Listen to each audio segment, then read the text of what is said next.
I just wanted to come on here early and say thank you for an incredible 2024. It has been a fantastic year. We've had incredible conversations, incredible guests. We have produced at least 2 shows a week for you all year long. And that takes a lot of time and effort and money. We are an independently produced show. I am doing all the work. But I would love some freedom to expand and to grow and to do other things for you. And that requires some funds. So if you would donate, I would so appreciate it. If you go to the support the show link at the bottom of the show notes on the app that you're listening to right now, click that link. It'll take you to a donation page, or you can go to shiftingculturepodcast.com and hit the donate button. Every donation will help us continue the work in 2025 and continue to expand what we do and bring you. Thank you for donating. Thank you for listening. I really hope you enjoy the show today.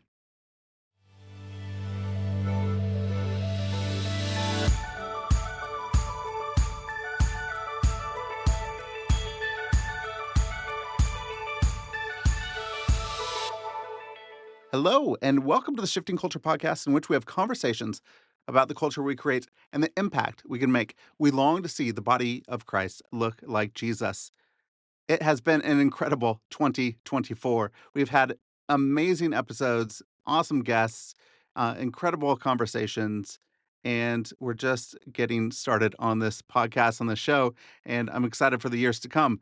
But first, we're going to have the Best of 2024 series. This episode, we are counting down our top 10 books of the year. I have a couple great guests for you. Lori Ferguson Wilbert. Lori Wilbert is an author, and she is incredible. She's amazing. She has one of my favorite books of the year, The Understory, that came out this year. She has a great Substack, Sayable, that you should go and subscribe to. Follow Lori. Lori is awesome. I'm so excited that she is on counting down her top 10 books of the year with us today. And I also have on Liam Byrnes. Liam has a great Substack that you can subscribe to. He does the Lectio letter that comes out every fortnight. And man, he has great recommendations there. He thinks deeply. He is one of the people that I know in my life personally as a friend that I love talking to, especially about books and things of faith, that he is a deep thinker. You're going to love hearing from Liam as he counts his top 10 books that he read this year as well. So it's going to be great. If you have enjoyed this podcast this year in 2024, it takes a lot of time, effort, and money to do this, to bring this to you and bring this to the world. And I have decided some crazy things. I've decided to make the media and the arts and creativity, storytelling, make a business out of it and try to go at it full time. And so if you're interested in anything like that, I would love some help. I would love some people to join me in the mission to see the body of Christ look like Jesus through the creative arts, letting the creative arts emerge, that words and podcasts and documentaries and stage shows and all of the arts matter to this world. And it actually helps shift and shape culture as we enter into it in a humble way, and we enter it into a way of stewardship and servanthood, and not power over, but power under. And so if you would love to join me in that, hey, email me, jjohnson at allnations.us, looking for all creative types to come and say, hey, what do you want to do together? Also, if you have enjoyed this podcast, one thing that would really help us out is to leave a rating and review on Apple Podcast, especially, but anywhere you can leave a rating and review would be helpful. So if you would do that, if you leave a rating and review, it helps us find new listeners to the show, helps us grow, and also then share this podcast with your friends, your family, your network, people that you know. But we have a lot of incredible books to get to. So, without further ado, we're going to get to them. Here is the Best of 2024 Favorite Books of the Year edition. My conversation with Lori Wilbert and Liam Byrnes as we count down our 10 favorite books. Here we go. We're going to have a great podcast episode for you today. We're going to go over our favorite books, and I have a couple of incredible people here to go through their list of what they read this year, what actually impacted them, and what gave them something that they could take with them. So, Lori Wilbert, welcome. I'm so excited to have you here. Thanks. And Liam Byrnes, excited to talk to you as well. Yes, we're glad to be here. It's great to have both of you here. So what we're going to do is we're just going to go around and we're going to go through each of our lists. So each person will say their number 10, and then we'll go all the way down like that until we get to our number ones of the year. Before we dive in, I'd love to hear what was the year of reading like for you guys. So, Lori, what was the reading year for you? How did it feel? And then as you were cultivating your lists, what kind of themes like popped out for you? Well, I would say it was not a great year, not a great reading year for me. For me, I have sort of good reading years and less good reading years. And the good reading years are the years usually when I'm working on a book. Sometimes I'm reading for research, but most of the time I'm reading to distract myself from writing, or to like get my wheels rolling again. So this year I was not working on a book, so I did not read a ton. I also did an interstate move, and so that sort of dominated our year. So I felt bad. I was doing my top book list of 2024 a couple weeks back, and I was like, man, pretty disappointed with the selection that I read this year. But I think there's some really great books on the list. That's nothing to do with the quality of the books on the list. It just, I wish I had read more books and had more to choose from. So Yeah, similar to Laurie, I was looking through the books I picked, and I really enjoyed all of them. But in different seasons, I feel like I've been able to spend more time in certain books. And so this year, we were teaching in the Middle East, and so running some courses there, which meant I read a number of books extremely quickly with the lens of, is this going to be useful for this course? That doesn't tend to be, it doesn't tend to pat you on the back as a reader. It tends to kind of, the engines are running. But yeah, the books I picked, now that you've mentioned this, I realized I should have put them in order. I just picked 10. So I'm going to have to, as I share them, decide where they rank on that top 10. But yeah, so I have enjoyed these books that we're going to chat about, but I felt like I've raced through a number of books, which is not a great way to approach a book, in my opinion. I had a few books that I really wanted to read deeply, and I just stuck with them, read them really deeply.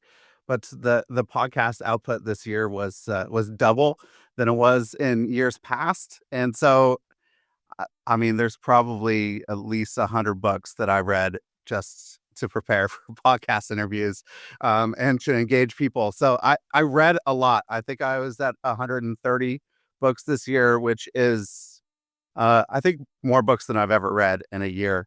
And so a lot of them, I just had to get through them and read them. And then some just really stuck with me. And the ones I'm going to share, really, it looked like a certain theme. So as we're working through, what does it look like in turbulent times, or in a time where the world seems to be shaking, and like, I don't know where things are standing.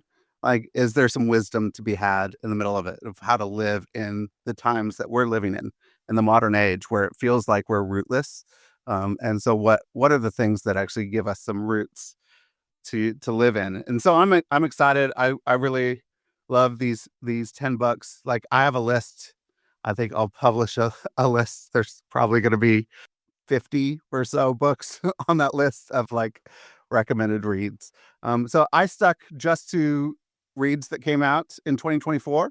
And so, yeah, I think I had about 15 or so that didn't come out in 2024 that I'll publish on shiftingculturepodcast.com. So you could go there and seek those out. So let's get started. And we're going to get going. So we're going to start with number 10. So, Lori, the first book you have. Yeah, the first I tried to stack them all up here, but I actually don't have all of them with me. But the first, I would say the number 10 book for me was The Comfort of Crows by Margaret Rankle, and she is a New York Times columnist. If you are interested in nature and the world and the climate and any of those kinds of things, she's sort of the resident columnist for that subject. This is really just a sort of the subtitle is A Backyard Year, and she has these short little entries and then just stunning artwork that was made by her brother, who is an artist. So I'm not usually into like gift books or devotionals. That's not usually my jam, but I really, really loved just the pleasure of this book was really just lovely to read. And I'm actually kind of excited. I read straight through it, but I'm actually kind of excited to read it again in 2025. But as it goes through the year, because she kind of follows through the year by week. So I'm excited about that. Sounds great. Yeah. Fascinating. It's a good one to pick up. Liam, what's your number 10? Yeah, as I said, I'm hustling to put them in order a little bit, but I think I'm going to pick as number 10, The Anxious Generation by Jonathan Haidt. The subtitle is How the Great Rewiring of Childhood Caused an Epidemic of Mental Illness. And so we actually use this in a kind of research forum for young leaders in our organization to help them think through working with teenagers and how social media is changing the way that they approach their sense of identity, their sense of self, their sense of connection, all of which are so crucial for their Christian growth and for their growth as human beings in the image of God. And it's a research book that's really kind of putting a marker in the sand. I think there'll be continued research in this area, but I think it really did wave a flag in a very profound way to let us know that social media really is rewiring specifically adolescents who are in this key developmental phase, and particularly young girls, and the way they understand identity in themselves and their sense of connection in some ways that I think are creating the sharp edge of the need of discipleship in the 21st century. And so is an important book for me this year as I read through actual research, not just intuitions and awarenesses from my relatives that are and the way that people talk about it anecdotally. This is really fairly straightforward research, and carries with it. I was impressed by the level of humility in it. Trying to make a case really based on research and not trying to overstate it or hype it in any kind of scaremongering way, recognizing that social media is probably here to stay. And part of the task for those of us who are seeking to form people into the way of Jesus is to really wrestle with how is that adapting the way that people grow, particularly in those developmental years. I think it's going to be one of those books where it is this place of like, hey, we're starting to really wake up. Like, it was a pretty monumental book, I think, this year for a lot of people, and just to say, what is the deal with social media and screens, and how that does rewire our brain, and how we could actually have a more faithful way to deal with that. I think throughout history, with emerging technologies, we get really excited right away, and then we have to figure out, how does this aid us in our lives? And so I think it was a great pick. Good choice. Thanks. My number 10 is How to Walk into a Room by Emily P. Freeman. Look at that. Lori has that on her list too. And I think for me, this book it came really at the right time. A time where I was going through a season of discernment of whether to stay in my current role or whether to move on and do something different. And so I think we just made it public to a lot of our workers around the world that I am stepping away from being the executive director of All Nations Kansas City with my wife Meredith, and I'm going to start a arts and media storytelling company, which I don't know what that looks like, but we will find out. And we got a little permission. My wife gave me permission to move on and to do that, and so it's really exciting. But It's yeah, I'm transitioning at the end of the year, and then I have to figure out what that looks like. But I think Emily provides that discernment and a guide as a spiritual director herself. It feels like this was just like one big spiritual direction book for me at the right moment. So it was a fantastic read for me. Yeah, it's my number 9, if we can segue into that. Yeah, if I thought something that I look for in a book, it's really important to me these days in a book is a book that, um, Andy Crouch talks about sort of in the 4 quadrants of human flourishing. He talks about how in order for humans to flourish, they have to have both authority and vulnerability, both in every room we walk into, in every way we lead, however we're following. And I think Emily just nailed that with this. She spoke with authority and she spoke with vulnerability. And I think that was really freeing to a lot of people who read the book. Just to see like, hey, this was not easy. The choices that they had to make as a family. Um, they weren't easy, and yet she was sort of modeling both how to do that as a spiritual director, but also how to do that just as a human. Like how do we walk into and out of rooms? And I yeah, I loved that aspect of it. It's probably my favorite of her books. And I think is probably, as helpful as her other books might be, I think this is to me this sort of is I don't know, a new Emily in some ways, that I'm excited to see where her future as a writer and thinker and director goes, after this book. It just felt really free to me. Yeah, yeah, So it was great. Liam, your next one. Okay. I think probably the next one is a book called Low Anthropology by David Zahl. It kind of in some ways it's a humorous kind of popular level theology book. And I really enjoyed it, mostly because I've been thinking about simple ways of talking about what humans were made to be. And obviously, there are so many intersections that change our perception. On a good day, we're these incredible creatures made by God to image Him. We're full of creativity and beauty and wonder. And then, of course, we all have days where we fall short of that. And figuring out how to relate to one another at that intersection of recognizing that we are, we all have brokenness in our lives. We all have giftedness in our lives, and then we all have the natural limitations of what it is to be human. And to talk about that in such a way that helps us recognize, maybe you could say, the state of play in this now and not yet time. The time between the times. I think there are whole schools of thought that really kind of amplify how fantastic humans are, and then others that kind of just talk about them in entirely negative terms. And I think we're needing much more textured language to speak faithfully about the multitude that is within each one of us. And I really appreciated the way that he did that, connecting to culture, connecting to a sense of kind of a biblical theology of recognizing, we are broken, but we are gifted and we are limited. And we have to find language that helps us name those things concurrently. They're not necessarily even different days. They could all be combined and swirled together in the same hour.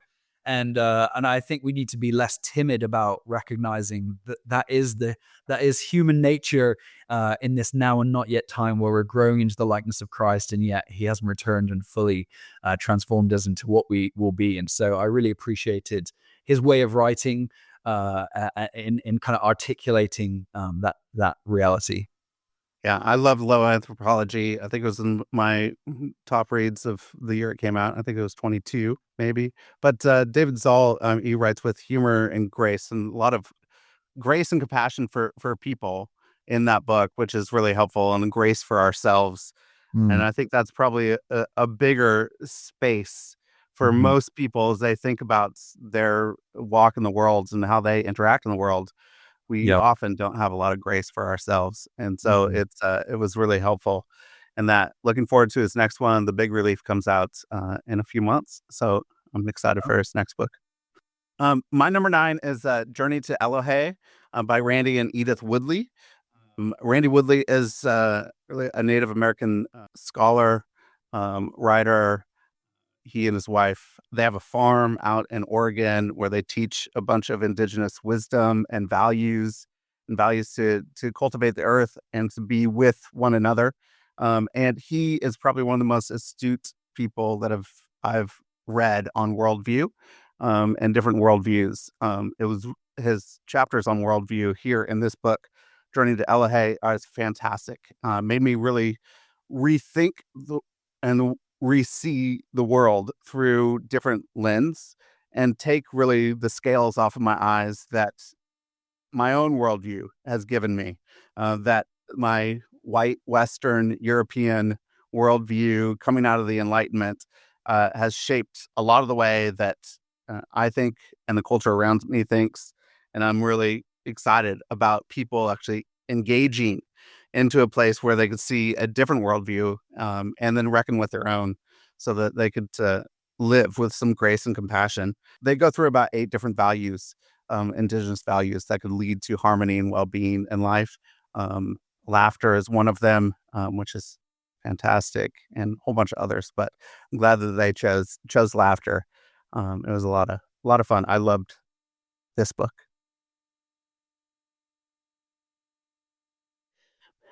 Lori. I'm just kicking it off. Are we just Yeah, you're are we kicking just off. going? Okay. Yeah. All right. Number My 8. number 8 was I know this came out a couple of years ago, but it was Cloud Cuckoo Land Oh, I love that book.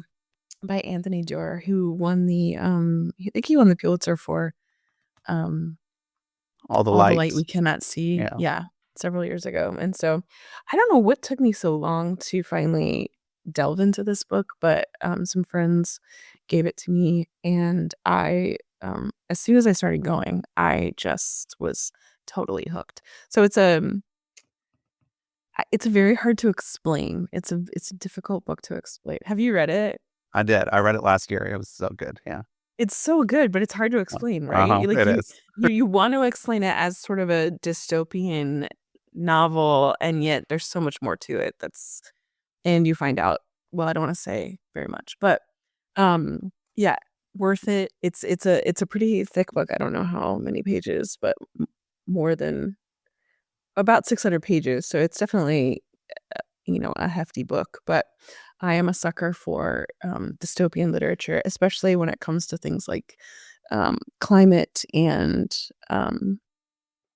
sort of post-apocalyptic sort of stuff. So this was a really good read for me in that sense. It's fiction. I don't want to give it away, so I'm not going to talk very much about what it's about, but it was very good. It was worth, I think, for me, I think I picked it up a couple of times, and I really struggled with the first, I don't know, probably 100 pages were really tough for me to get into. And so I kept putting it down and then I was on a road trip and I listened to the first 100 pages, and that's when I got hooked. And then I read the rest of it with it in my hand. And so if anyone's struggling to read it or get into it, maybe listen to the first 100 or so pages, and then you'll love it. This is great, guys. I haven't heard of a single book you've mentioned yet, so I'm just drinking this in here. It's fantastic. We're building my 2025 reading list. Nice. All right, Liam, what's I mean, yours? that's the point, right? Yeah, it is. Right. Yeah. I'm embarrassed to say I read about 1 to 2 fiction books a year. Oh, I read a lot of fiction. I am. I'm trying to redeem myself here by my next pick, which was James by Percival Everett. And Nice. so I was fortunate to be kind of flying through London the latter half of this year and picked up a copy because I'd been reading so much nonfiction. I thought, okay, I need something on the plane. And I had actually read, even though I'm obviously British, for those of you who don't know who I am but can hear my accent. But I have this kind of funny relationship with American fiction because I've loved Marilyn Robinson, who I got into via Karl Barth rather than the other way around, which is an unusual way to get into Marilyn Robinson probably. And Wendell Berry, I read a bunch of his novels last year. And when I worked in an office about 15 years ago, my job was so boring. I read the Adventures of Huckleberry Finn in a PDF on the side of the page as I did my other boring work. And I really enjoyed it and didn't realize what a massive cultural icon it is in North America. I just kind of happened upon it in some ways. And so it was fun to read this, probably 15 years after having read that. And I realized I probably have very little authority to comment on the connections between the two of them. But having read, The Adventures of a Huckleberry Finn, which I'm sure everybody else who's listening to this has read, it was really fascinating. Without giving away the plot, there's some good twists in connection to the original story. I do have to say, probably at moments, I felt like it was maybe slightly anachronistic. Obviously, the whole point is to draw it into the modern world, but some of the narrative moves felt like maybe a stretch too far, slightly too 21st century to be believable. But they were enjoyable in how they stretched the original narrative, and the writing, of course, is absolutely world class. And so it's an extremely easy book to read and does some very clever things with the narrative and with the writing. And so it was a delightful escapade away from the world of nonfiction, which is where I spend most of my year reading. Have you read that yet, Lori? Have you read James? Yeah. Mm-hmm. Yeah. Yeah. I loved it. It's not on my list, but I did love it. Okay. I think it's on my list for Christmas break, is to read James. And so I'm excited to dig into it. I have another novel, I Cheerfully Refuse by Leif Enger, which I really enjoyed this. It actually goes along with a lot of the themes for this year, of set in a future world, which seems to be like very near future, but more of a post-apocalyptic type of world, where there are people in different islands that are becoming less literate. That it seems like the billionaires are ruling the world. And so the main character, Rainey, loses his wife, and he just goes on an adventure to try to find her. And there's a lot of just incredible, like, running from the law and people that are chasing him, finding strangers that provide kindness and love, and really trying to invest in people that then bring about new love in his life, where he has lost it, as he's searching for the love that he has lost. I really loved it that you actually refuse to give in to the despair of the world, but then actually live into life, even when it seems like all hope is lost. So I love Leif Enger's work and his words, and this is another great entry into his books. That's fantastic. I was very much hoping to read that over Christmas, and I've scoured South Africa, but the best thing I could come up with was $70 and 4 to 6 weeks to get it here. So Oh my gosh, this is nuts. That's read Peace on the River again. I was gonna say Peace on the River is always gonna have my heart when it comes to an Enger book, but That's true. this one was beautiful as well. Yeah. Yeah, I've that's true. heard people describe it as a kind of warm-hearted Cormac McCarthy. Yes, but I would exactly describe it like that. Yeah, okay. think of everything that the road is and make it the opposite, but also the same. Okay. And that's very, very much what it's like. Yeah. Oh well, I mean, deep FOMO now. I'm gonna have to wait till. Oh. I don't have my my number 7 up here with me in my office, but it's The Salt Path by Rainer Wynn, which I have never read. It's right up my alley as a memoir. I really love books about journeys and long walks, and this was that. So I actually just found out, literally days after I finished reading it, I found out they're coming out with a film of it. So I think it's coming out next year, but yeah, they walk I think it's called correct me if I'm wrong, Liam, is it called the South Coast Trail? Down in, like, I keep wanting to say Cornish, but it's not Cornish. What is it called? Cornwall. That's where I grew up. Cornwall. Okay, yeah. So is it called the South Coast Trail, I think? I believe it could be. I did a lot of walking as a child, but I didn't really name the paths. I just Okay. Well, anyway, it's just a long walk that she and her husband take when they're unexpectedly in their 50s, unexpectedly homeless, rendered homeless. And so they They have no money in the bank and literally the clothes on their back and a tent, and they walk this path 600 miles together. And her husband has a debilitating illness during the whole trek, and something about the walk, the daily walking helps him to feel more like himself. And so it's just sort of, yeah, they talk about what it means to be unhoused, what it means to be just the fact that we don't know these stories of so many people. And so yeah, it was really beautiful. I think it was written like 8 or 9 years ago, but I just hadn't read it yet until this year. There's starting to become a lot more people going on pilgrimage walks, and the transformation of what pilgrimage is Yeah, and does. And that's yeah, that sounds fantastic. I really wanna Really. do the Camino someday, but I keep hearing about the Camino is how many people are doing it these Yeah. days, and I'm like, "Oh, I don't Yeah. wanna be just one more person who's inconveniencing Spaniards everywhere." Liam, next one. Okay, gosh, any sense of order in this is falling apart here, so I'm just picking them at random, I'm afraid. Um, okay, I read The Year of Our Lord 1943 by Alan Jacobs. Um, it's the subtitle is Christian Humanism in an Age of Crisis, and it's really, I mean, it's a kind of savant written book. Really, I'm so impressed by the work of Alan Jacobs in what he did here. Effectively, what he's doing is taking, I think, 5 Christian thinkers. Probably the best known amongst them would be somebody like C.S. Lewis, and they're not actually all Christians. They've got Simone Weil, who's a Jewish philosopher, but he's taking 5 thinkers who were not very well connected towards the end of World War II. And he's kind of talking about this period in history where they know that the war is coming to an end. They know that allies are going to win the war.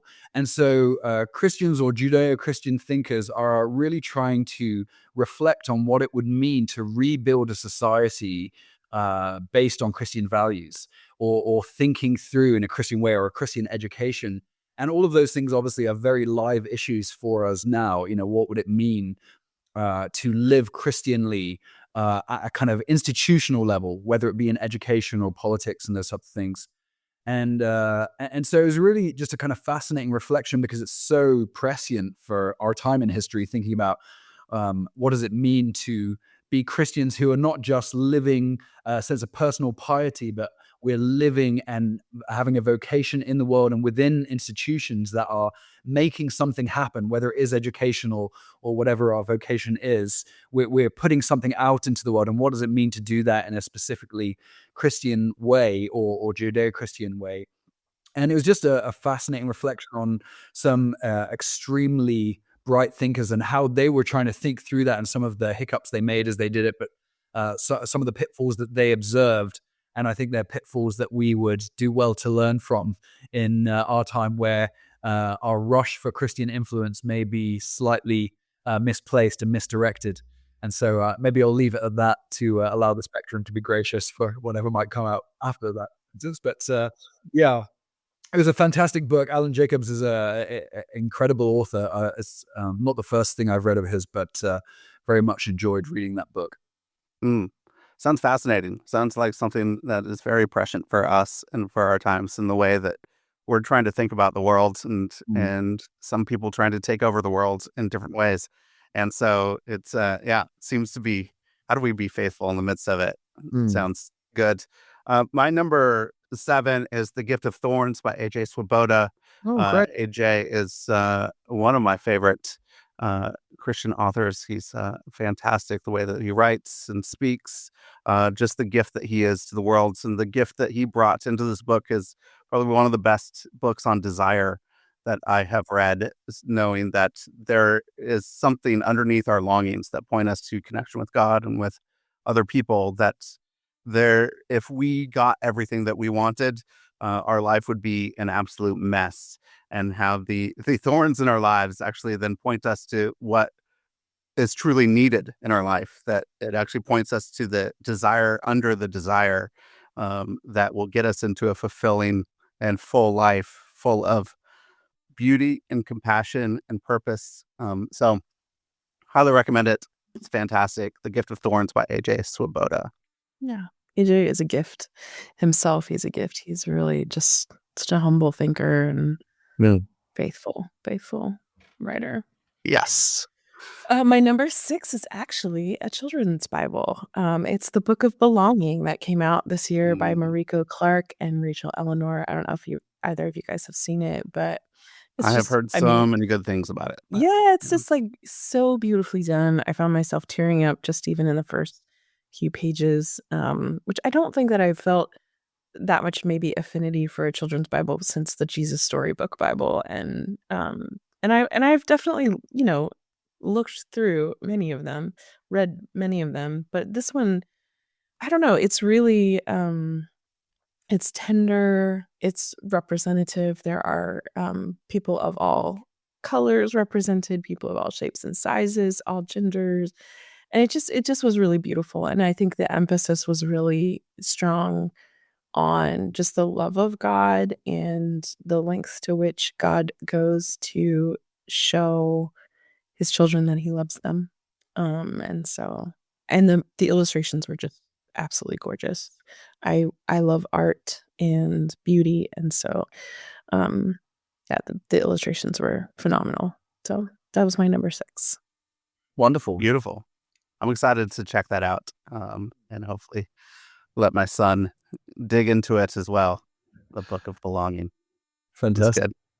All right, Liam. Okay. Wow. Okay. So I think for the next one, I would pick "Why the Gospel" by Matthew Bates. Really appreciate Matthew Bates. He recently moved to Northern Seminary in place of Scott McKnight, who left recently. But they're good friends, work together, and we've actually had him teach on some of our courses. And part of the reason for that, part of the reason I've appreciated this is thinking through the gospel in the 21st century. Everybody's so assured that they know what it is, and yet we've always packaged it culturally, and there's no other way to do it, of course. But there are lots of things at play in how we present the gospel. As you know, moving across countries and cultures and nations, having an ability to share the gospel in such a way that isn't encultured from your home culture. So I was working in the Middle East this year, and thinking about something as simple as faith, is a massive deal. And Matthew Bates is a great New Testament theologian who has done work on the Greek word for faith, which is pistis, which is really, he's arguing, is allegiance, to live a life allegiant to the King. So that includes, intellectually affirming that Jesus is King, but often for those in the West, that's what we have boiled the gospel down to: just agree to an intellectual proposition, a kind of an idea about God, and we've wondered why there's such a disconnect then in discipleship and spiritual formation. And suddenly discipleship and spiritual formation becomes the advanced placement course for Christianity rather than the very heart of what Jesus came to establish in his life, death, resurrection, and ascension. And so I love what Matthew Bates is doing here. He's written a lot of academic kind of tomes, and this is something much more popular level. And we used it for the young leaders that we were training in the Middle East, thinking through what does it mean to live out the good news and not create false dichotomies around, believing, feeling, acting, but realizing there's an integrated whole around seeing Jesus as King and bringing those things together under that banner. So, yeah. Beautiful. Matthew Bates. Yeah. Why the Gospel? Really excited to dig into, some of more Matthew Bates stuff. Has a new one coming out here shortly as well. Good choice. Good pick. My number 6, I didn't know if I really wanted to include it in our conversation today because it is The Understory by Lori Ferguson Wilbert. So Thank I have you. The Understory. So Lori's book is here in the top 10. Thank you, Number 6. Joshua. You're That's so kind. welcome. I think I will probably I'm just going to read AJ Swoboda's quotes on the back. It says, part Wendell Eugene Peterson, and Madeline L'Engle. The result is sheer magic. That is high Thank you. praise by AJ Thank Swoboda. you. Praise, love it. High praise. And I love your book, Lori. It is absolutely beautifully written to deal with the griefs and pains and loss of our lives in our world, to look at the porous floor, to see where we could actually find some rootedness in this age where it feels like so much has been lost. There was so much grief to be had. But even when there is snow on the ground, that something is happening underneath the surface that actually brings us into a place with more roots, that then we could see some life come up, that little tree saplings will come alive and come up, and that we could have life once again. Yeah, it's a wonderfully written book. Something that I have recommended to many people and gotten them to read. And so, thank you for the gift that you brought to the world this year, Lori. It's a fantastic book. So everybody, go out and get the understory. Thank you. Oh my God. I did not expect that. Thank you. That's like my palms are sweaty. Thank you. Uh, um, all right. My number 5 is called The Quickening by Elizabeth Rush. And the subtitle is Creation and Community at the Ends of the Earth. And basically it is the story of a journalist who goes and she travels with a team of scientists to Antarctica to study melting ice caps and life down there in Antarctica. And she's telling the story sort of simultaneously of becoming pregnant, and it's called the quickening, which is what we call when babies first start to move in the womb and the mother can feel them. So she writes about, it was a finalist for the Pulitzer, but she's writing about these sort of the groans that we feel in the earth and the groans that we feel in our bodies. And that is a sort of in my sweet spot of literature right there. So I really loved this book. It was an interesting sort of, it was maybe not exactly what I expected. And I think that's one of the reasons I loved it so much. There was, again, to sort of play back to what I was saying about Emily's book, there was this sense of authority because you're getting all of this science about the climate and melting ice and what's happening down in Antarctica. But then you're also getting this just like very tender story of this woman who's become like going through infertility in the process of becoming pregnant, and the decision to become pregnant and to add to the world population and these kinds of things that she's wrestling with just personally, but also in a more journalistic sense. So that was my number 5 book for the year, The Quickening. Sounds fascinating. Sounds really good. This is great. I love this. Great. Next one, Liam. Okay, I've never felt more like an Enneagram 5 as I contrastingly suggest lists a book after Laurie shares her wonderful selections. But I read a book which came out a long time ago, I think. But I've been reading Richard Beck, who is a professor of psychology at Abilene and a self-titled amateur theologian, but quite a good one, I think. And he wrote a book a number of years ago called Unclean: Meditations on Purity, Hospitality, and Mortality. So I'd read his more recent books, and this is slightly an older one, but it was a fantastic book that I thought deserves real attention from those who are seeking to be missional effectively, especially in a season where I think for good reason, something like purity culture has been kind of exposed for what it is. Helping Christians have an alternative imagination for purity other than just a kind of cultural permissiveness or something like that. Thinking about hospitality in this context of missions, helping Christians recognize that we have a psychological disgust mechanism that is within us that is more significant than our rationality. We might desire to have those who we who are not normally in our company amongst us, and yet we have these psychological reactions at a bodily level that we really need to disciple, I guess. And so Richard Beck does a fantastic job from the perspective of a psychologist, but also somebody who's well equipped theologically to help us think about how we would navigate that task of welcoming those who we might feel repulsed by and even embarrassed by that repulsion. But to step over that a psychological level is part of their call to be a disciple of Jesus who did the very same thing. So I thought it was a fantastically written book. And I'm a big fan of Richard Beck, who has charted actually his kind of deconstruction to reconstruction to connect to A.J. Swoboda quite publicly, which I also really appreciate. He kind of blogs almost every day, and every 10 years or something, he's self-admittedly deconstructed and reconstructed in a way that I think is very heartening for those of us that know many people who have struggled to put Humpty Dumpty back together again, as it were, in difficult times. And so I think it's a vision of hope that he's sharing so vulnerably around that. I'm excited about that one. Yeah, that one's fantastic. His latest book, The Shape of Joy, is one of my honorable mentions. I think I have it at number 12. It reminds me of Andrew Root's book, The Church in an Age of Secular Mysticisms, which was my favorite of last year. That's a big fan. And how joy comes when we actually receive it from the outside, and we can only receive it to get a sense of transcendence. It can't come from the inside of us. Richard Beck is fantastic. I love Richard Beck. My number 5 is Elizabeth Oldfield's Fully Alive.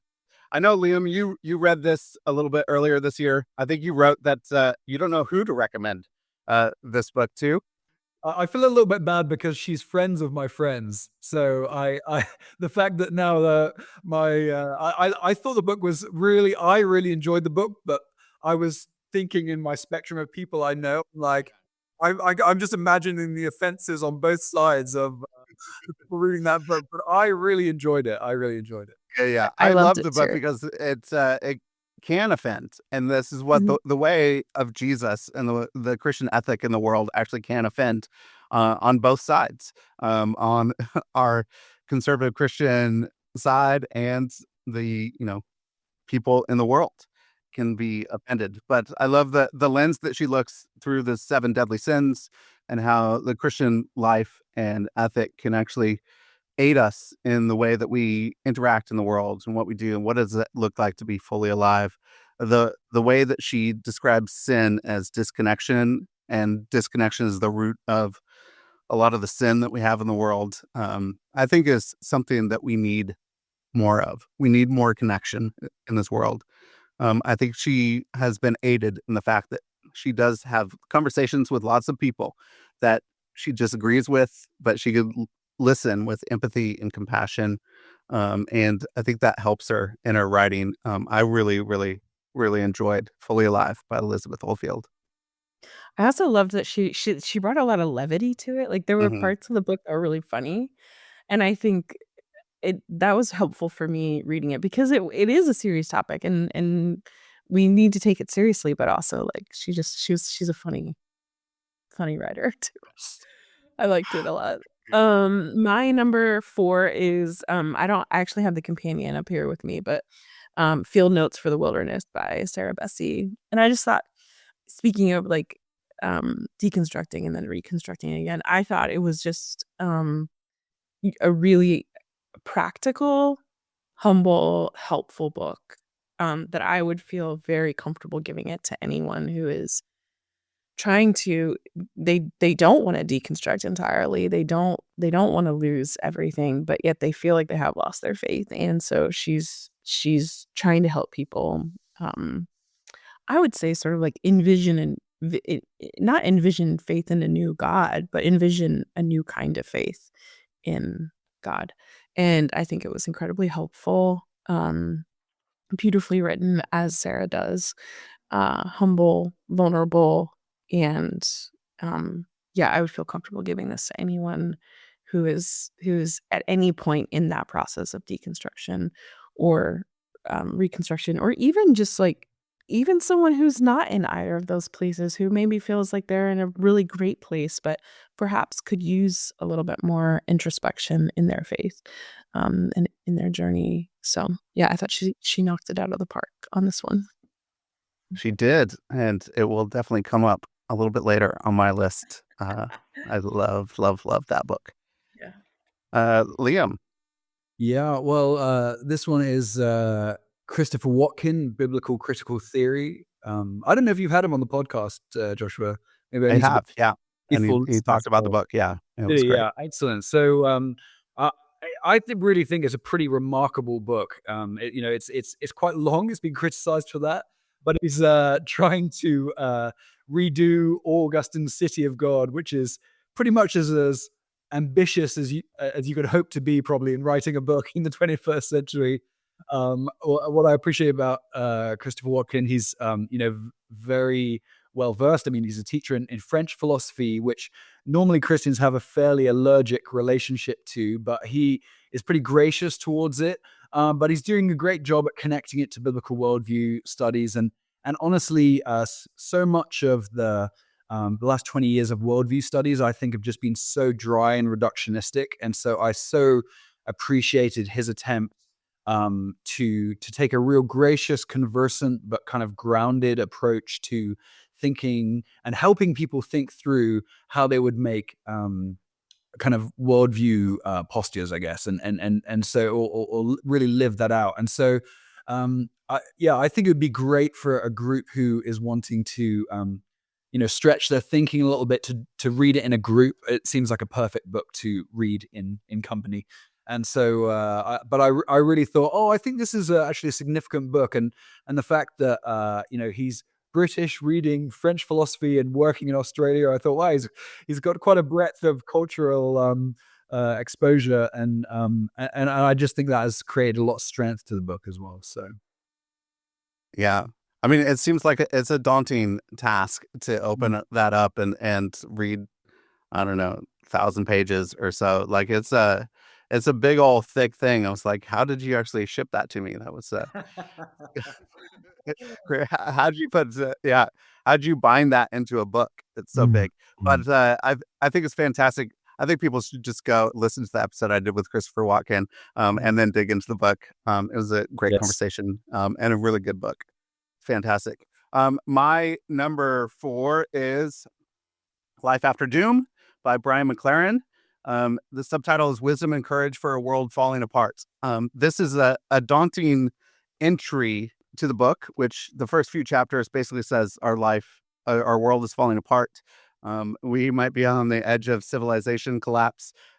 And what are we going to do about it with the climate and other things? And then the rest of the book flows into, okay, now what? How do we live today? So he actually writes with a lot of wisdom.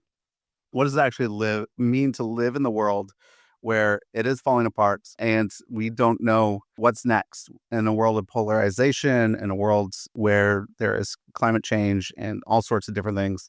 I think he does a fantastic job. This is one of the ones I read deeply. I think his chapter on indigenous wisdom is one of the ones that really stuck with me. He basically rewrites the story of the Bible through the lens of indigenous wisdom, knowing that the Jews, the Israelites, actually wrote from a space of indigenous wisdom more than a space of enlightened theory of life in our worldview in which we usually have today, and that the Bible is chock full of indigenous wisdom. That was probably my favorite chapter of the book.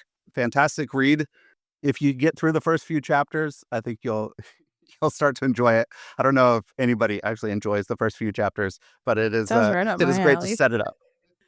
My number 3 book, I don't have it with me, I lent it to a friend, is The Covenant of Water by Abraham Verghese. And I mean, it is a giant. I really love like long series or really thick novels, but it was my first Verghese. I hadn't read Cutting for Stone or his other novels, and worth every bit of praise heaped upon it. I didn't know very much about South India, that area. I didn't know very much about the leper culture down there, the time period, all of those things. And it was just a really tender, beautiful story ultimately about love. In a similar way to to Leif Enger's book, just sort of the different tendrils of love. It's not at all like Leif Enger's. It's not at all like Cheerfully Refused, but just what love means and the lengths to which we go to love people and to care for them. So, yeah, that was Beautiful. my number 3. Covenant of Water. Love it. I mean, it feels daunting to me to get into it. I've heard so many incredible things about that book, but I will say that was another one where I needed, I mean, it's a very long, it's probably 1,000 pages, and I needed probably 100 pages to get into it. mm, But once I was in, I was in. So nice. very good. Yeah, so number 3, probably by far the nerdiest pick, almost guarantee it isn't on a single best of 2024 list anywhere in the world. Is the claim I'm going to make about this one. Um, it's called Introducing Radical Orthodoxy, Mapping as Post-Secular Theology by James K.A. Smith. And the reason why I have enjoyed this book so much is something has just kind of fascinated me ever since we moved to work in South Africa is where people draw their sense, their source of authority from when they want to make a point. How are they trying to ground what is coherent, what's compelling, what's convincing, and just realizing living in a non-Western context where you just realize, the way that we make references to, research and science and social surveys or psychology and increasingly things like neuroscience within Christianity as a way to kind of shore up that Christianity is coherent or, maps onto something that we already have trust in. And again, not to, those things are what they are. There's nothing we can change about the development of our culture in that sense. But what's fascinating to me is why those things are so compelling and what kind of space we're giving within Christianity for where to really ground our deepest sense of what is true and good and beautiful.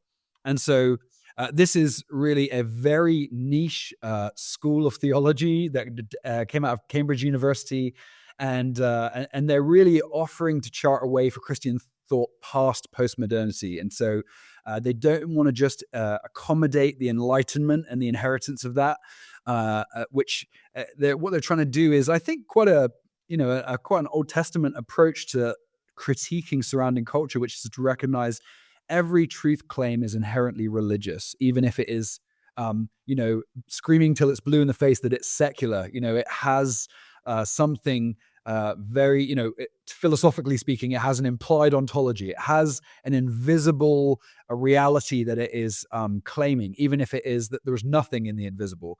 And so because of that, there's just a deep assumption about where authority and reliability comes from.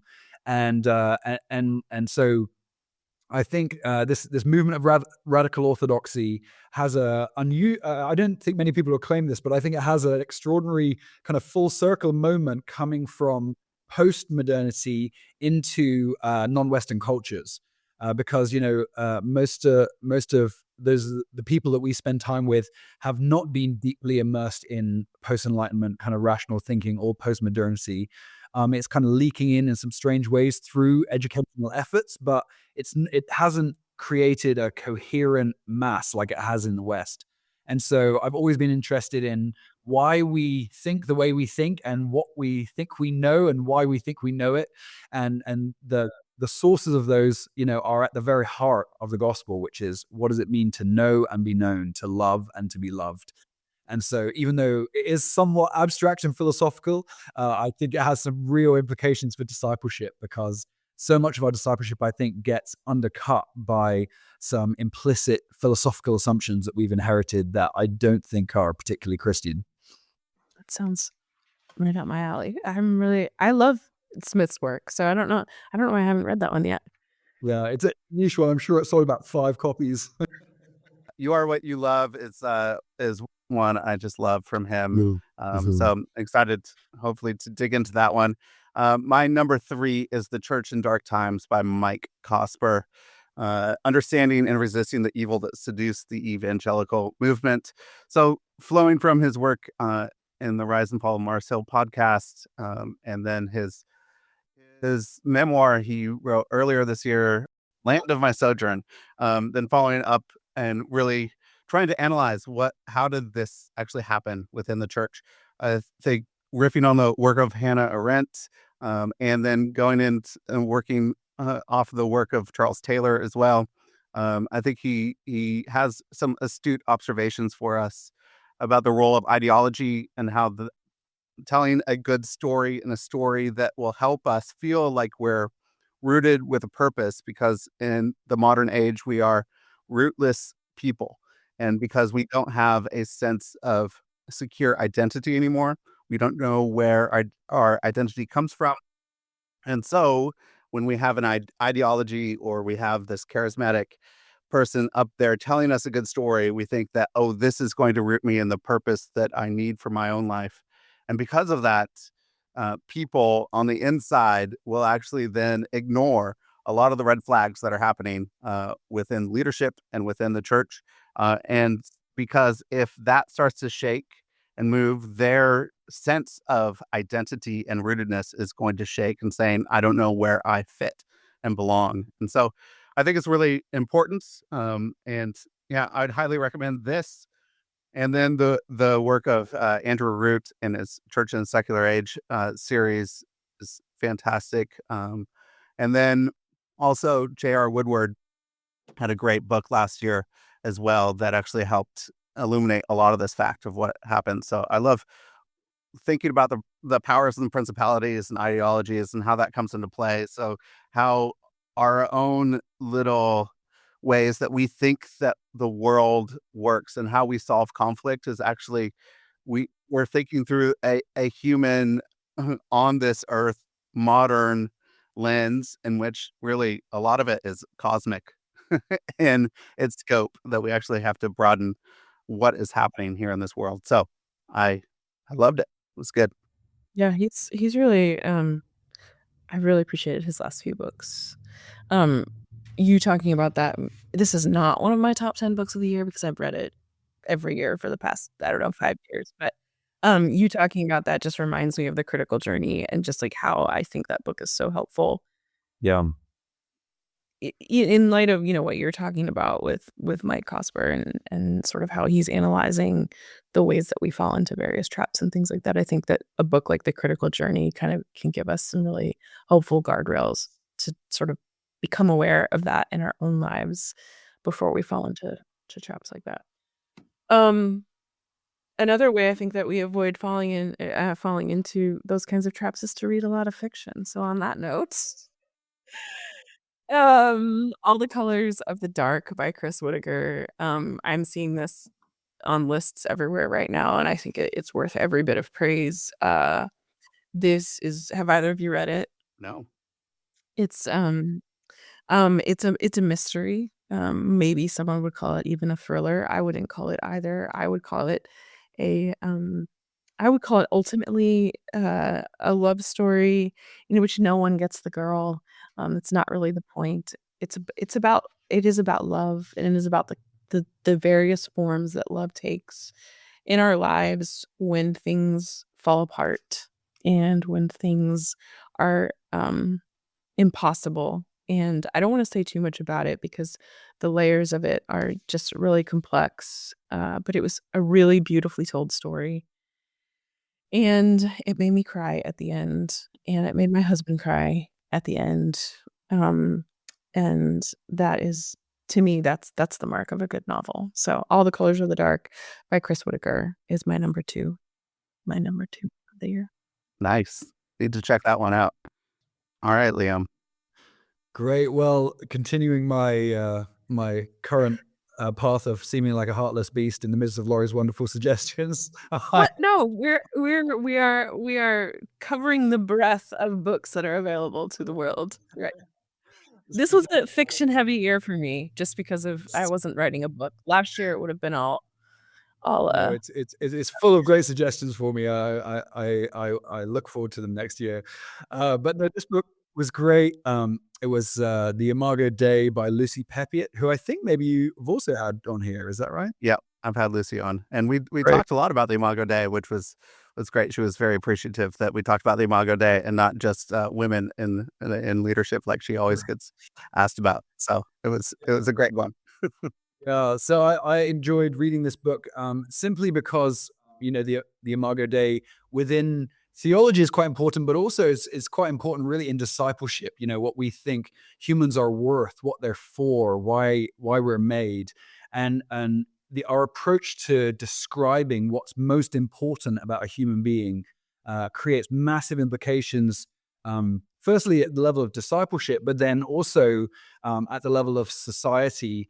And we're really, we're running on the fumes of a Christendom-inspired vision of the human in the Imago Dei. Our value for human life is really predicated on a Judeo-Christian background, and that's quickly eroding. And so Christians are going to need to find a clearer voice about what humans are for and their worth and their dignity when they're not productive in the ways that our modern world values. And so, yeah, it's a huge question, and obviously there's a lot of scholarly and biblical background that makes it quite hard to pick through. You need to do quite a lot of reading to get the breadth of what the Christian tradition has said about this. Unfortunately, Lucy Peppiatt has done it all for you in an extremely short Cascade companion volume, and so I'm deeply grateful for those types of books because they save you a lot of time, and especially when they're written as excellently as this one was.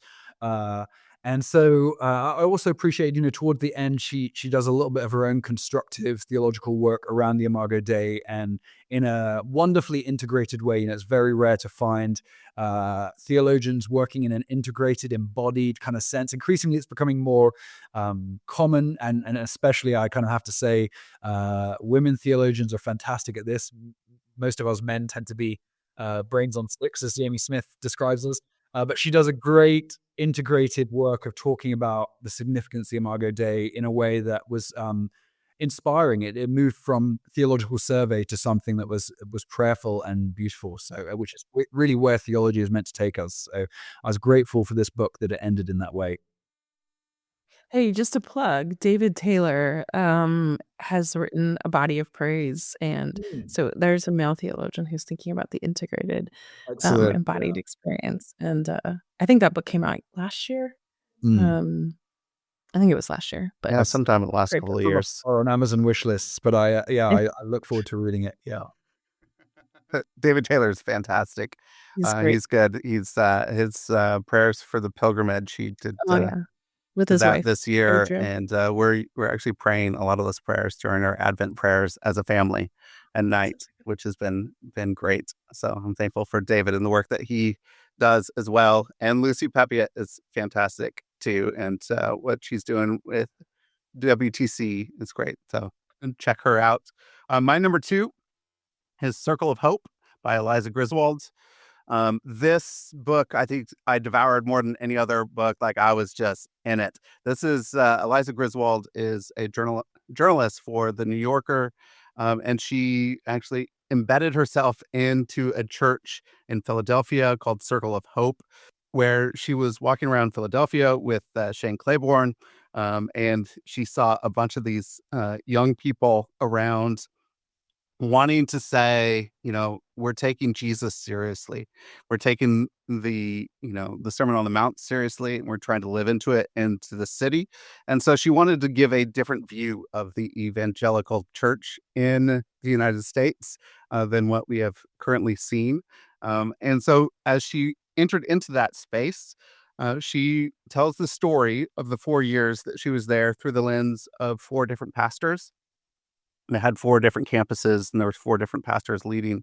And what happens is a pandemic, COVID, reckoning with justice issues of race and gender, women leading, people having voices, minorities having voices that they didn't have before, and a church trying to figure it all out and trying to do the work. I'm not going to spoil what happens, but if you try to look up Circle of Hope now, you probably won't see a thriving congregation. And so I think it's a fantastic case study of what it looks like to put justice issues at the forefront and the center, instead of actually putting Jesus at the center, when we know that Jesus is justice and that those things will actually emerge in a Christ-like way. And so it actually is really a great lens to see the culture of the United States in different facets of why we argue, what are the things that we fight about, what are the ways that we want to see people lifted up, and the marginalized lifted up, and how we're trying to do it in a way that actually, I think, denigrates other people and doesn't see the full value of all people. And it's just been a hard spot where we have been in the United States of, like, wrestling with this, seeing the marginalized and seeing people, knowing that they need to be lifted up and have a voice, and then trying to do it in our messy way. And it doesn't always work out. But this is, I think, should be studied in seminaries as a case study, all over. If you're going to plant a church, if you're going to lead a church, I think you should read this, study it, and you can get a lot of wisdom out of the things they did well and the things they didn't do very well. It's at the top of my list. It's like book number 1 on my 2025 list. So I'm excited. I had a bunch of friends who were actually involved in the movement, and so Yeah. I watched them go through Mhm. that. It And was so rough, I'm man. It yeah, was not an yeah, easy time. yeah, yeah. I'm I'm feeling a little sad and apprehensive about reading it, but also Yeah. like I've heard just fabulous things about it. So, Yeah. and I think it seems necessary to read. Um, Continuing on my All right, number 1. my Here we go, fiction. Lori. Number 1, I fiction read of the this year. book on Tell me. January 4th. I finished this book and I declared it to be the best book of my 2024. And sure enough, I got to the end of 2024 and it was still my favorite book of the year. It was called Northwoods by Daniel Mason. And it is it is basically the story of a piece of property in near where we moved from, actually, and so maybe that's why I felt such an affinity to it, in the Northeast. And it's about this piece of property and how this property changes over generations. It changes hands, it changes forms.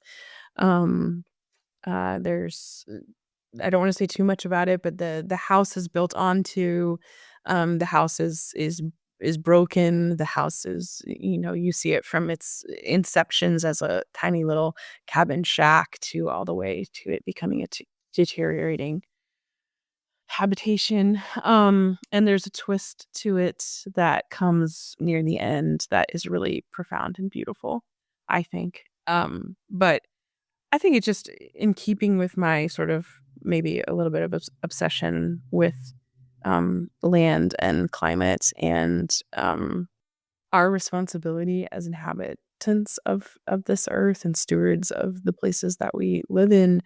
I think it was just a really beautifully told story about how we care or don't care about what we're stewarding and who we're stewarding in those places. And so I thought it was fabulous. It was a finalist for the Pulitzer. I think it should have won. That's my personal opinion. I read everything I could get my hands on from Daniel from after reading this. Yeah, it's just a fabulous, fabulous writer. Amazing. Sounds a deep and beautiful work, something akin to Robert Zemeckis's Here, the movie, the Tom Hanks and Robin Wright. Yes, I Um, haven't seen it yet, I but haven't seen yes, it similar. yet either, but it sounds, from what I heard about the movie, the book sounds a much more worthwhile endeavor for you to enter into and read. So I'm excited to do that because that seems really fascinating of place. It is really fascinating. I was thinking too, I'm working on a piece for a local bookstore about, 3 books to read when you don't know what to do, or 3 books to read when you're struggling to find your purpose. And I thought, man, this would be actually a good book in that sense, because I think so often we think of our lives as this, grand story. Like my life is a grand story when really I'm just a player in a much more grand story. And so if I can think of myself less as sort of the main character and more as just a supporting character, I think it would change how I contribute to the world and what I leave behind me and what I care about while I'm here. If I can take that sort of a smaller view of myself. I know so much in our world today is, to put yourself at the center of the universe and to, live as large as you can. But I'm like, well, what if I lived a human-sized life? And I think that this book really tells what that might look like and what it might look like too when you don't get to live the human-sized life that you dreamed of living or wanted to live. So it's really beautiful. Yeah. It's like low anthropology, right? Let's Yeah, throwback. yeah. Very good. Okay, well, can I break the rules for a moment, Joshua? Because I want to recommend a book I didn't read, but Rachel, my wife, who before I came on this, she said you should tell them about this book. So she just finished a 2-year spiritual direction course that she did with Nova, and her favorite book was When Prayer Becomes Real by Kyle Strobel and John Cole. I think, yeah. So I haven't read it, but she had. I watched an interview they did with Kyle. I've actually started reading his Substack and appreciating. He's kind of a novel voice in the spiritual formation space. His traditional background is not quite in the same camp as most other people who have a platform within the spiritual formation movement. And she has just raved about the book and tried to recommend it to everyone. So I've just thrown in Rachel's recommendation as a Hey, sneaky. 2 or 1, you know? But my recommendation is Beholding by Strawn Coleman, Deepening Our Experience in God. I read this book, and every chapter I just thought, I want to buy 3 copies of this and give it to these 3 people. You know, it's the book I read that I just thought, if I had 15 copies of this, I would just be giving it away all over the place. And similar to Elizabeth Oldfield, I would say, you know, Strawn Coleman is probably somebody who's in my rough age bracket. So it's kind of somebody writing where you have this kind of developmental story that they're writing that you can identify with, you know. So I think that was part of the attraction to the book. And so for those of you who don't know who he is, he's a New Zealander, Kiwi. He was a musician and really embedded in the kind of charismatic, prophetic Christian world. And by his own admission, you know, had these amazing Holy Spirit experiences, was living as a kind of traveling missionary musician, living by faith and kind of seeing healings and God break into his life in powerful ways. And then gets into a season where he experiences chronic illness that literally puts him in bed for a number of years. And he just goes on this journey, really to love God for God's sake, I guess, outside of God kind of filling his desires or his wishes. And maybe similar to the mention we made about the AJ Swoboda book, you know, is one on After Doubt. It's just a wonderful story of, well, I wouldn't say wonderful story is maybe not the right way, because it's got a lot of pain and grief in the midst of it, and yet he expresses it in such a way where, unlike some of the other testimonies of deconstruction, he's owning kind of his part and recognizing actually how it's helping recalibrate an approach to God that really is receiving the love of God in his limitedness, in his great limitedness, and in his pain and his illness. And in some ways, he kind of strikes me in a different key, but a kind of modern day Robert Webber. You know how he wrote that book, Evangelicals on the Canterbury Trail? I think why this book is so good is that Strawn is really putting his finger on, I think, a felt need in evangelical millennials and down, to move in a more contemplative direction without giving away the deep expectancy of maybe some of the charismatic experiences people had in their upbringing, you know, not just wanting to put that in a drawer, but looking for an integration point, but drawing on some of the riches of Christian history in the contemplative arena. And so I think, you know, he just does this wonderful job of naming, I think, the ache that is at the heart of the expectancy of the charismatic experience, and drawing out deep contemplative wisdom that are born of his own pain and illness, and giving people some inroads to engage in some more contemplative practices that really enjoy God for his own sake, before we get kind of busy for God out in the world, which is the tendency of many of those I know, including myself. So I love this book, and I wanted to buy 20 copies and send them to a whole bunch of people. Yeah, Strawn is amazing. Had him on. He talked about his latest book, Thirsting, with me. It seems like the same trajectory as AJ Swoboda, writing After Doubt and then writing The Gift of Thorns. Strawn is writing Beholding and then going into Thirsting, which is all about desire as well. And it's a fantastic book. Thirsting, and the episode we did together was great. His telling his story and then walking with him on that journey of discovering that God is enough when you can't move or do anything, or all you can do is just sit in a chair Good recommendation. Good favorite book. My number one, I said it was coming up again, but it's Field Notes for the Wilderness by Sarah Bessey. My favorite place in the world is sitting by a fire in a comfortable chair with a blanket, a good book. Snow is falling outside, and this book feels like my favorite place. That's exactly what this book feels like to me. She is a guide in the wilderness, but a guide that is full of grace, full of love and compassion for people.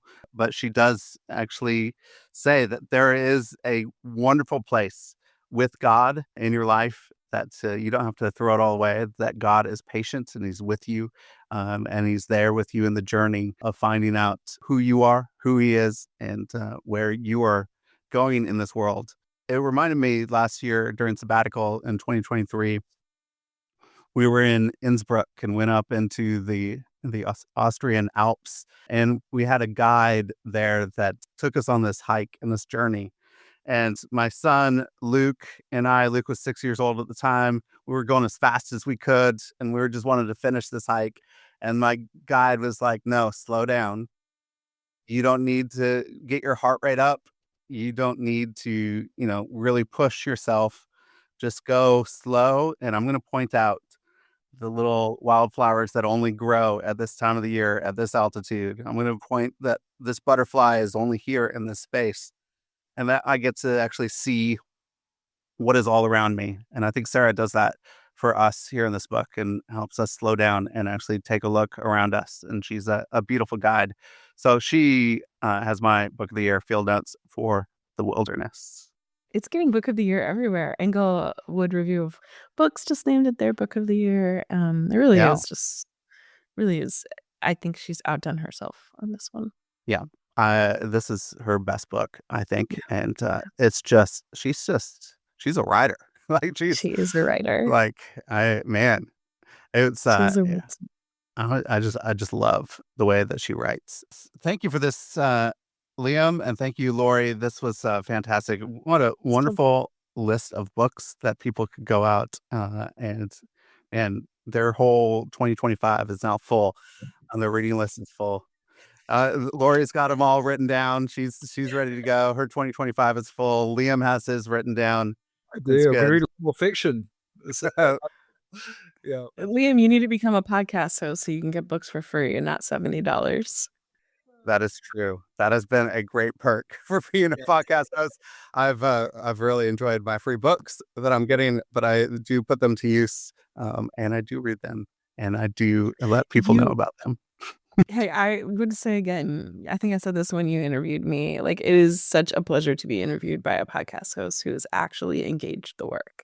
And you definitely did that. And so that makes you a good host. Thank you.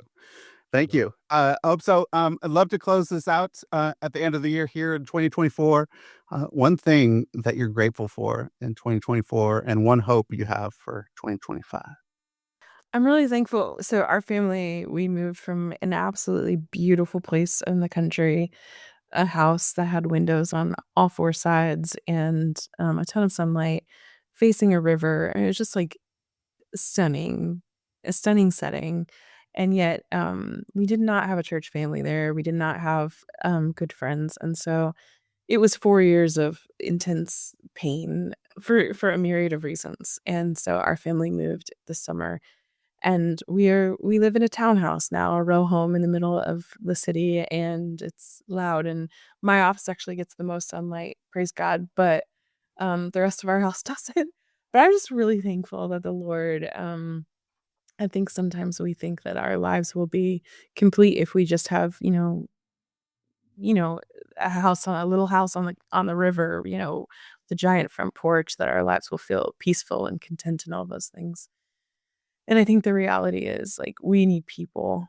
We need humans need humans. And so I'm just thankful that the Lord put us in a place where we have so many humans everywhere in this city. And we found a church really quickly, and that God has planted us here. It is the most unexpected move and just a huge blessing already. Yeah, I guess my gratitude, in this year has really been like many of us that kind of start to hit around the like 40 middle age thing. You realize, oh, there's a whole bunch of ways you thought your life might go that it hasn't gone. And but I really do feel grateful to really know that you know what you might have thought in your 20s, like pursuing some kind of personal significance, is really not where the joy and gift of life is, but actually to lose your life into the people of God, into to be part of a bigger story than just the kind of claustrophobia of our individual ambitions, but to really pour our lives out into the kingdom of God. It really is a gift. And this year we've been able to travel around the Middle East, which used to be your home, Joshua, and see just of what God is doing in the midst of some very difficult places that have been difficult for a long time. And it just feels like a privilege to get to peer in on the faithfulness of God in places where you could never imagine that he's at work. And where certainly none of the major news outlets report on his work. And so that's felt like a deep privilege to kind of to sneak into some of those places this year and see the wonderful things that God is doing, and to become hopefully, and maybe this is the ambition, to become increasingly self-forgetful in those places. And what a joy just to be a part of the people of God and have no notoriety, and be the plan B for Joshua's podcast constellations. You're never my plan B, Liam. You're never my plan B. You really are one of my favorite people to talk to. So it's not really a plan B. You've been a Um, delight, Liam. This has been wonderful. Yes, it's fantastic. I think what I'm really grateful for this year, it sounds kind of weird, but I'm grateful for the time. My mother-in-law passed away in January this year. She lived with us for 7 years after we moved back from Jordan into Kansas City, and she was able to see our son grow up, be there for his birth, and just be with him. But really what I'm grateful for is that time that time of grief and pain and loss, walking through that with my wife, Meredith, I think that could actually either tear you apart or it could bring you closer together, and it brought us closer together. And so I'm very grateful for the time that we had of actually being with one another in the mourning and the loss and the grief and the pain that actually cemented who we are together as husband and wife, and the journey that we will walk together. So I am grateful for that, even though it was a hard, difficult time earlier this year. Wow. Yeah. So, any hopes for 2025? I hope the books can get to South Africa a little easier than they did in or other than that, I just have apocalyptic hopes for the state of the world and politics. Ugh. Ugh. I'm actually on that note, like I'm one of the things that we were looking for when we were moving was a city that was purple. We did not want to be a part of moving to a place that was just more like us, or moving to a place that was absolutely not like us.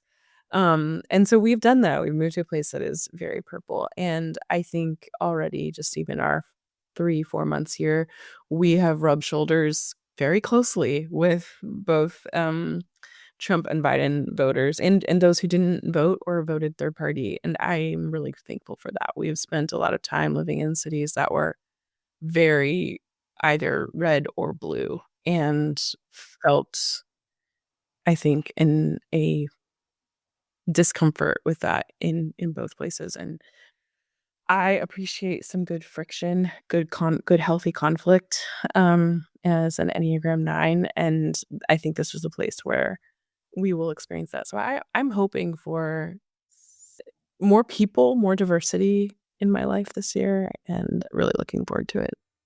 Yeah, I'm hoping I figure out what this new business is going to look like.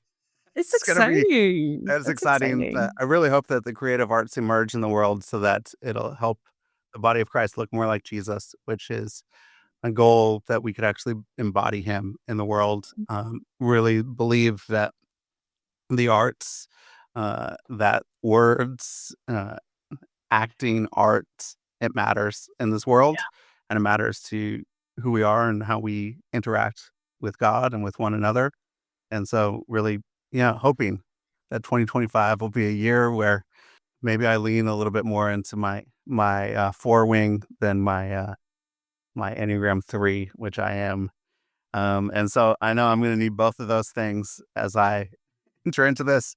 And so I just hopefully the mask comes off and that the arts can emerge and we can see our whole selves in this world. And I think that's a gift that the world needs. So just praying and hoping that I figure out what this looks like.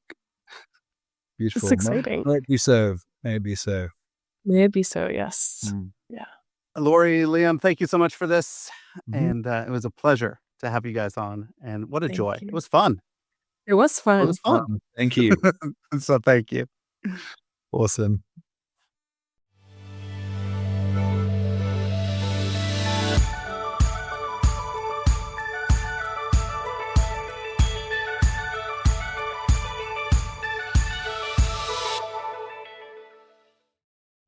Thank you so much for listening to this episode. If you want to see more episodes like this, go to patreon.com/shiftingculture and become a monthly patron of the show.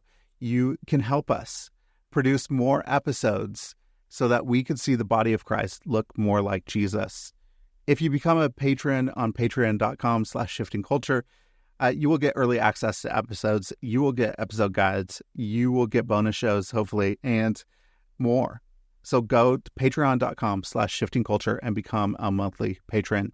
Also, leave a rating and review on Apple Podcasts. It really helps us out and helps us find new listeners to the show. And just go and share this podcast with your friends, your family, your network, people that you think would enjoy it as well. Thank you again for listening to the show. I hope you have a great week.